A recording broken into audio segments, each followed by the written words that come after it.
Namaskar, Sadhguru. I grew up in the hills in Himachal Pradesh, and I'm extremely attached to the mountains and the beauty and the silences that I found over there. And of course, a lot of inspiration came to me from Mahadev and music. Would love you can shed some light on the connection between these three, Mahadev, mountains, and music, and their significance in our lives. Namaskaram, Mohit.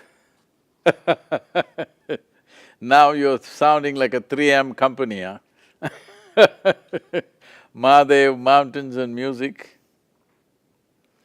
Well,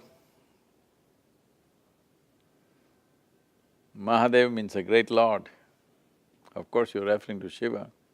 He was the greatest mathematician and also among the greatest musicians ever. But people did not hear much of his music because he danced to his own music and others did not hear that music, they only were captivated by his dance and they did not know to what rhythm he is dancing, but it's his own rhythm and his own music. Of course, in the mountains. So, you come from… you're a Pahadi, so naturally, there is a certain thing about mountains. When you walk in the mountains, and when you're in the mountains, you have to walk, only now roads are coming in, otherwise people walked. Mountain people always walked. When you simply walk without knowing how far is your destination, when you have to keep walking day in and day out, you will see you will develop a rhythm of your own, a certain music and a certain lilt to your walk and to your movements because you have to conserve your energy.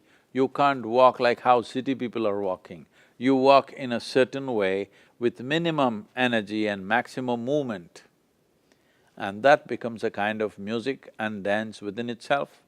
And naturally, Pahadi people or the mountain people always came up with a music which is unique in itself, which is limited in its range. In terms of Indian classical music, if you look at it, it's limited in range, but there is a lilt and a rhythm to it which is unique simply because the very walk and the way mountain people exist, they have to find a rhythm, otherwise in that terrain they cannot really survive. Because minimizing consumption of energy is an important part of being in the mountains and well, people are loving your music, keep it going. And very important that you bring more of Pahadi music to the plains because people who live on the plains give you a certain comfort, you can move whichever way you want, you don't have to conserve your energy. But it's important that people learn how to move with minimum energy and maximum movement because that leads to a kind of dance of its own. Dance and music are not different, dance is just music in motion. Shankara Sankata Harana, Shankara Sankata Harana, के वासी दाले धारों के राजा, शंकर संकट हरना, शंकर संकट